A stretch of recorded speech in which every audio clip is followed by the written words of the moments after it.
Hey guys, it's Marta. Welcome to my front garden. Today I wanted to make an update on this ornamental grass and perennial border. The salvias started blooming. All of those plants were planted last year in November and I wanted to make an update. So let's go and see what's happening.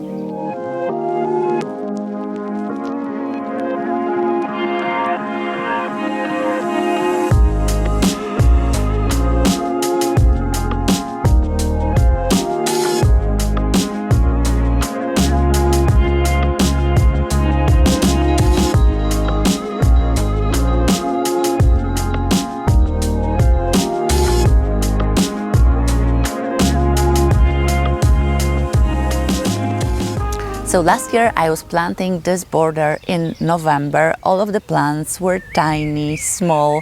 I wanted to make them this border dense, so I was planting them quite closely and I was hoping that they will grow quite quickly so we don't get too many weeds.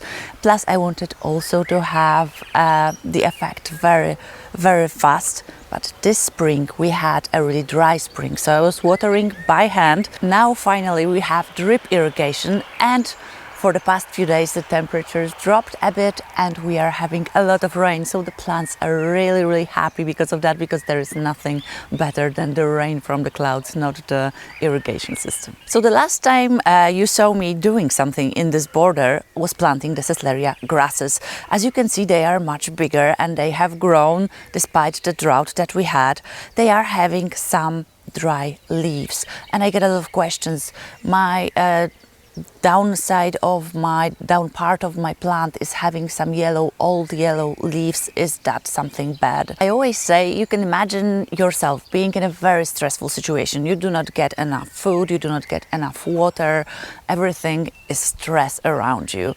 If you're in this kind of situations, you might start losing some of the hair because the body is choosing to lose something that doesn't need to waste the energy on. It's the same with the plants. If the old leaves are yellowing because of the drought, of lack of nutrients, this is the way the plant is reserving the energy for the new growth. So it is losing some of the old stuff. And of course it is not a perfect situation, but it's nothing to worry about. You have to be careful not to let the plant be totally stressed. If you will see your plant shriveling, being very unhappy because of lack of water, this is the moment we don't want to happen. You just need to water them a bit before this situation. So the last time you saw me planting the Sesleria grasses, this part and the other one was empty. But I was planting some plants. I've planted Stipa tenuissima. This one is ponytails. I absolutely love this grass. It's Mexican feather grass. It is very, I don't know, it's so light, it's so gentle. I absolutely love it. Then it will have those beautiful white leaves. I love this grass. So I was planting some of them. I think there are around 18 grasses planted. And Salvia April Night, you have seen me confess the love for this salvia. I also planted a few in this border, but most of the salvias that were planted last year started blooming like a week ago, and I will show you them now. So when I was planting the salvias last year, my idea was to have different types of salvias. So Salute Blue would be more purple, April Night would be more blue in the shade. And then I was really excited to see the new type of salvia called blue Bouquetta, because it is a smaller clump forming, similar to the salvias I was showing you in the border with my lavender. And I was really hoping for nice results, and I'm really loving those flowers. So this is blue Bouquetta. Of course, these plants are really tiny because it's their first year, but I'm really loving the color. It's very intense. As I am waiting for the flowers on my Hummelo plant, so Stachys Hummelo, that will be very in deep pink. I think they will look beautiful together, and the next years, you'll know, they will be all like one clump because they will grow even more. I'm really loving this plant. So new favorite salvia probably in my garden. It's starting to rain. Okay, it's starting to rain. I think we'll take a moment for another coffee and then hopefully it will pass and I'll talk more about the plants.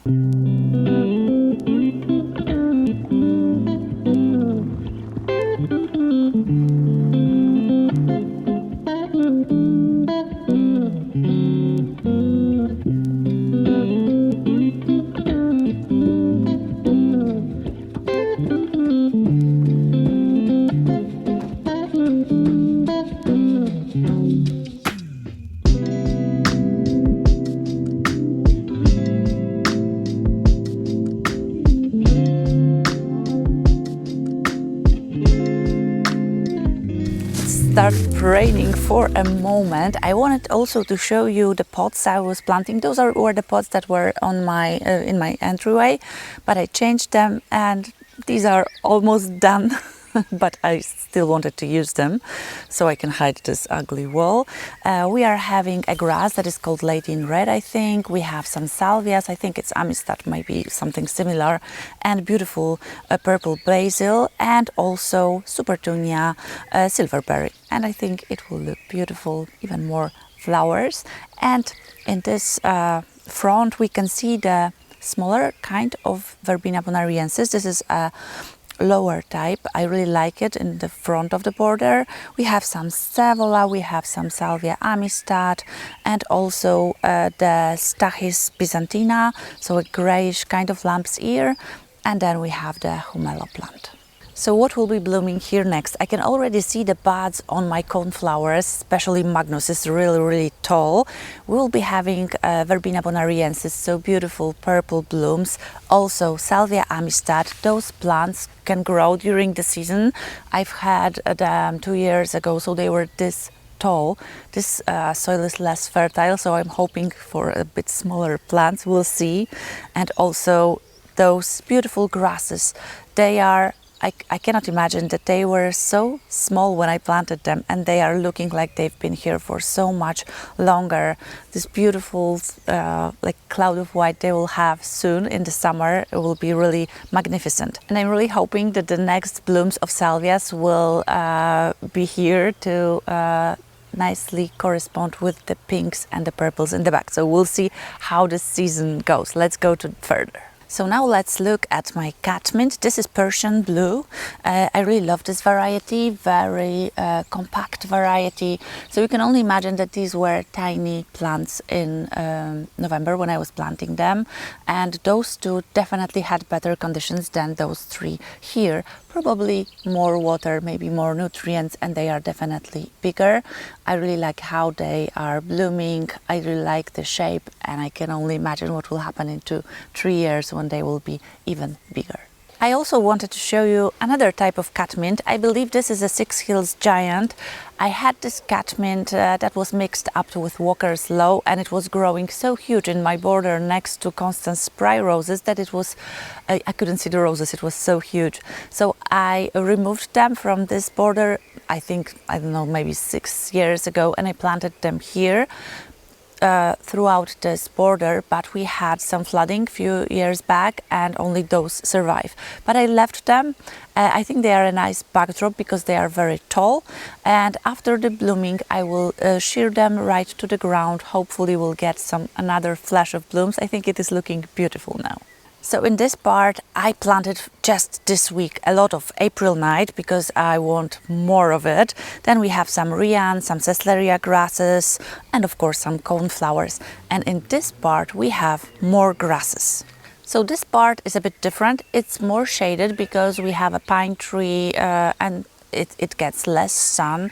I planted some grasses that like the semi-shade conditions. So we have Hakonechloa grasses, we have the frosted curls, can't remember the English name, I will write it down for you below. We have some Miscanthus. But it turned out that this part of the border, because of the roots of the pine tree, is getting drier sooner than the other part. And I need to keep my eye on the watering here. Also, the tree is taking some of the water. So this part will need more time to be more lush, also because the plants are not growing as fast. Hakonechloa grasses, whenever I plant it, it needs 3-4 years to show us her full potential. Now it's just few leaves, but then in few years time you know how it will look like, you know how they look in front of my hydrangeas. So we just need to give it some time, but we'll see how it will look at the end of the season. Hopefully this lots of rain will help them grow even more faster. As it is starting to rain, I will tell you fast how I deal with the weeds. As I am coming to see what's blooming in this border, I really like coming here once a day. I take a bucket, and if I see any kind of weeds, I just take them out with my hand, and it seems to work. There are several weeds every day that I gather. I just compost them, and it's better for the plants not to be overcrowded with weeds because they are taking up all the nutrients. Okay guys, we'll be running away from the rain. If you like today's video, please give it a thumbs up, consider subscribing and let me know which plants you loved. Maybe it was your border, you would plant something else. Let us know in the comments. And we'll see you in the next one, hopefully with no rain, but maybe some rain during the night so the garden is watered thoroughly. Bye bye.